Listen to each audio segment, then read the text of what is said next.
अस्सलाम वालेकुम नाज़रीन, FSID न्यूज में आपका इस्तकबाल है। मैं मोहम्मद फारूक। पढ़ते हैं आज की ताज़ा खबर। SS dental care multi speciality and implant centre doctor Salim Malik की जानिब से रोजाना फ्री चेकअप। टाइमिंग सुबह 11 बजे से रात 8 बजे तक। Sunday also open. यहाँ पर implant with teeth in 3 days, laser treatment, Hollywood smile design, flexible denture व दीगर ट्रीटमेंट किए जाते हैं। SS dental care, clock tower beside Rahmat Masjid, HR complex, first floor, SBI main branch road, Mahbub Nagar. मस्जिद कॉर्पोरेशन कमिश्नर प्रवीण कुमार रेड्डी को बदकलामी, नामुनासिब अल्फाज इस्तेमाल करने वाले साबिका कौंसलर कट्टा रवि किशन रेड्डी के खिलाफ सख्त कार्रवाई करने का साबिका कौंसलर ख्वाजा पाशा का मुतालबा। महबूब नगर कांग्रेस पार्टी दफ्तर में साबिका कौंसलर ख्वाजा पाशा व दीगर साबिका कौंसलरान ने मीडिया इजलास से खिताब करते हुए कहा कि कॉर्पोरेशन कमिश्नर महबूब नगर महेश्वर रेड्डी से नामुनासिब अल्फाज इस्तेमाल करने वाले साबिका कौंसलर कट्टा रवि किशन रेड्डी पर बरहमी का इजहार करते हुए उनके खिलाफ सख्त कानूनी कार्रवाई करने का मुतालबा किया। उन्होंने मजीद कहा कि सोशल मीडिया में कट्टा रवि किशन रेड्डी का ताल्लुक कांग्रेस पार्टी से होने की बात कही जा रही है, जो कि सरासर गलत है। उनका कांग्रेस से कोई ताल्लुक नहीं है। इस मौके पर साबिका कौंसलरान व कांग्रेस पार्टी कायदीन भी मौजूद थे। సంఘటన చాలా అది మంచిది కాదు. ఎందుకంటే మేము కూడా కౌన్సిలర్సే. 2014 నుంచి నేను కూడా అప్పుడు కౌన్సిలర్ ఉండి, అప్పుడు రవికిషన్ గారు కూడా కౌన్సిలర్ ఉన్నారు నా ఎంబడినే. నేను కూడా అప్పుడు కాంగ్రెస్లోనే ఉండి, ఆయన కూడా కాంగ్రెస్లోనే ఉండి. ఆయన ఎటువంటి మనిషి మనకు తెలుసు. కానీ ఒక పత్రికలు వచ్చిందంటే ఆయన కాంగ్రెస్ కౌన్సిలర్ అని. కానీ అన్ని పార్టీలకు తెలుసు, మీడియా మిత్రులు అందరికీ తెలుసు ఆయన యా పార్టీలో ఉన్నారు కూడా మీకు అందరికీ తెలుసు. మహబూబ్నగర్కి అందరికీ తెలుసు రవికిషన్ రెడ్డి గురించి. కానీ నేను కూడా అక్కడ నిన్న ఉన్న మధ్యాహ్నం 3 గంటలకు వెళ్ళిపోయినా. కమిషనర్ గారు ఉన్నారు. వాస్తవంగా ఆయన మార్నింగ్ లేచి ఈవినింగ్ వరకు మంచి పని చేస్తున్నారు. మన ఎమ్మెల్యే గారు కమిషనర్ పోయినాక ఆయన ఈ కమిషనర్ వచ్చిన తర్వాత ఆయనకు మహబూబ్నగర్ గురించి కూడా కొంచెం అవగాహన ఉంది. దాదాపు మన ఎమ్మెల్యే గారు 100 కోట్ల రూపాయలు తెచ్చి ఉండి వాళ్ళలో మంచి అభివృద్ధి కూడా అయింది. ఇంకా కొన్ని పనులు ఉన్నాయి దానికి ఇప్పుడు ఎందుకంటే కౌన్సిల్ లేదు. ఆయన మన కమిషనర్ గారు ప్రతి వాడికి పోయి ఏం సమస్యలు ఉన్నాయో తెలుసుకొని అవన్నీ అడిషనల్ కలెక్టర్ కానీ ఎమ్మెల్యే గారు కానీ ఎక్కడ ప్రాబ్లమ్స్ ఉన్నాయి వర్షాకాలం ఉండే చూసుకొని ఆయన వర్కులు చేయడం జరుగుతుంది. మనం కూడా ఏమన్నా పని ఉన్నా కూడా పోతున్నాం.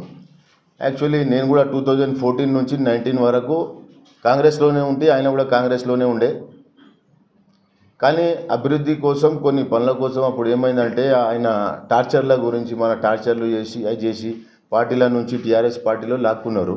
వాస్తవంగా నేను కూడా పోయినా, ఆయన కూడా పోయిన తర్వాత అట్లే కొన్ని సంవత్సరాలు సాగింది. దాని తర్వాత మనం కూడా పార్టీలోనే ఉన్నాం.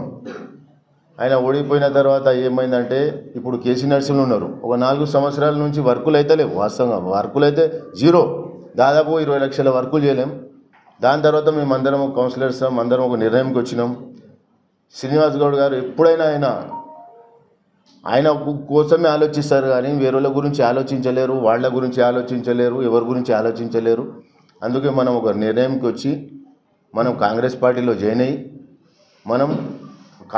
పార్టీలో జాయిన్ అయిన తర్వాత మన ఆనంద్ గౌడ్ గారిని మనం చైర్మన్ ఎన్నుకున్నాం. దాని తర్వాత మనకు ఒక్కొక్క వార్డుకి 5 కోట్లు 4 కోట్లు 3 కోట్లు అట్లా వర్కులు వచ్చిన తర్వాత మనము వాళ్లలో తిరిగే పరిస్థితి అయింది. మాది ఒక తలకాయలు లేపుకొని తిరిగే పరిస్థితి అయింది. లేకపోతే అదే మనం మా టీఆర్ఎస్లో ఉంటే పనులు కాకుండే ఇంతవరకు కూడా.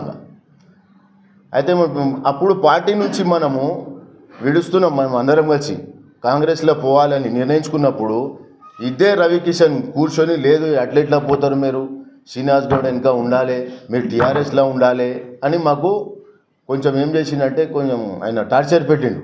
మేము ఆయన ఒకటే చెప్పినాం, చూడు రవికిషన్ రెడ్డి, నువ్వు నీ స్వార్థం చూసుకున్నావు, నువ్వు శ్రీనివాస్ గౌడ్ వెంబడే ఉన్నావు. ఆయన రూలింగ్ గవర్నమెంట్ ఉండే, ఒక మినిస్టర్ ఉండే, నీ పనులు నువ్వు చేసుకున్నావు. మాకు పనులు కాలే ఏం కాలే. అందుకే మేము వాడి అభివృద్ధి కోసం పోతున్నాం. వెన్నెమ్మన కూడా మాకు మాట ఇచ్చిండు ఎమ్మెల్యే గారు, మీ వార్డులో అభివృద్ధి అవుతుంది, మీరు మంచి డెవలప్మెంట్ అవుతారు, మీకు కూడా మంచి పేరు వస్తుందనగా మనం పార్టీలో పోయినాం. ఇల్లే ఆయన మనం పార్టీలో పోయిన తర్వాత చైర్మన్ని వ్యవస్థం చేసుకున్నాము. రవికిషన్ ఇప్పుడు కూడా ఆయన టీఆర్ఎస్లోనే ఉన్నాడు. కానీ చాలా ప్రయత్నించిండు కాంగ్రెస్లో రానికే. అది మీకు కూడా తెలుసు, మహబూబ్నగర్కి తెలుసు. అయినా కూడా పార్టీలో రానియలే. ఎందుకంటే ఆయన వ్యక్తిగతం తెలుసు. ఇంకా పర్సనల్ చెప్తే చాలా ఉండే. అప్పుడు కూడా ఏం వీడియోలు రిలీజ్ అయినాయి అవి మీకు కూడా తెలుసు.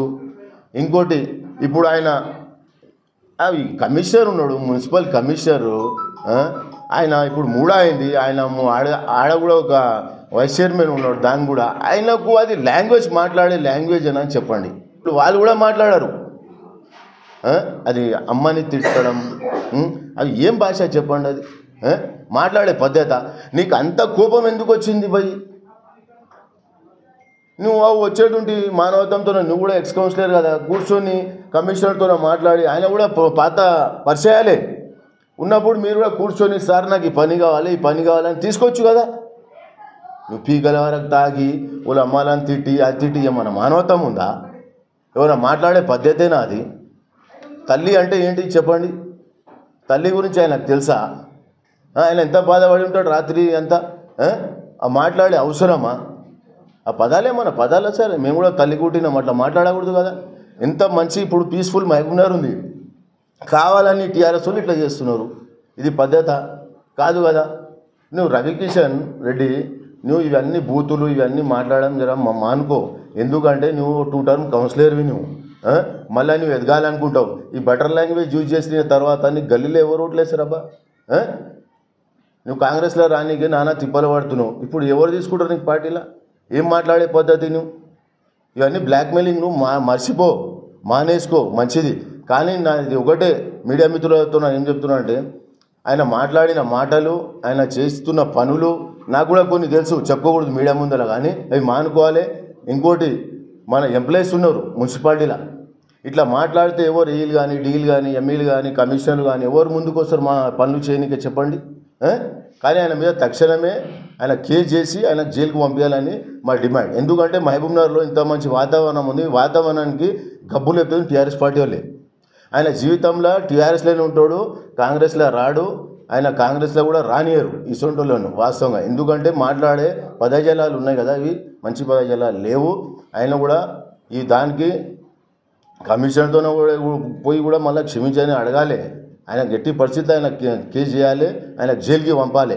ఎందుకంటే ఒక ఎంప్లాయీలు కూడా వాళ్ళు కూడా వాళ్ళు కూడా మనసు శాంతి చేసుకోవాలి. ఏం తిట్లు ఇవి మనం ఎట్లా డ్యూటీ చేయాలి ఏం చేయాలి అని అనుకోరా సార్? అయినా మనం ఎమ్మెల్యేలు డీలు ఆలీలు ట్రాన్స్ఫర్ అవుతుంటే కూడా ఎమ్మెల్యే గారు పోయి మళ్ళీ కొత్త వాళ్ళని తీసుకొని వస్తున్నారు. డీలు పోయిన డీలని తీసుకొచ్చారు, ఏళ్ళని తీసుకొచ్చారు, ఎమ్మెల్యేని తీసుకొచ్చారు, కమిషనర్ని తీసుకొచ్చారు. ఎందుకోసం తీసుకొస్తారు భయ్? మహబూబ్నగర్ అభివృద్ధి కోసం తీసుకొస్తారు. మీ సోట్లో చిల్లర మాటలు మాట్లాడి మహబూబ్నగర్లో అంతా గబ్బగొట్టేనికే నాశనం చేయనికే చూస్తారు మీరు. ఈ మాట్లాడే పద్ధతి కాదు రవికిషన్ రెడ్డి. నేను కమిషనర్ తరపు నుంచే మాట్లాడుతున్నా అనుకో, కానీ నీ సోటి మాటలు మానుకో. ఇంకోటి గవర్నమెంట్ కూడా నేను చెప్తున్నా, పోలీస్ డిపార్ట్మెంట్ కూడా ఆయన మీద కేసు చేసి నాకు జైలుకి పంపించాల్సింది. अगर आप हमारा ये वीडियो YouTube पर देख रहे हैं तो सब्सक्राइब करना ना भूलें और बेल आइकन दबाएं। और अगर आप हमारा ये वीडियो Facebook पर देख रहे हैं तो पेज को लाइक करें और फॉलो करें।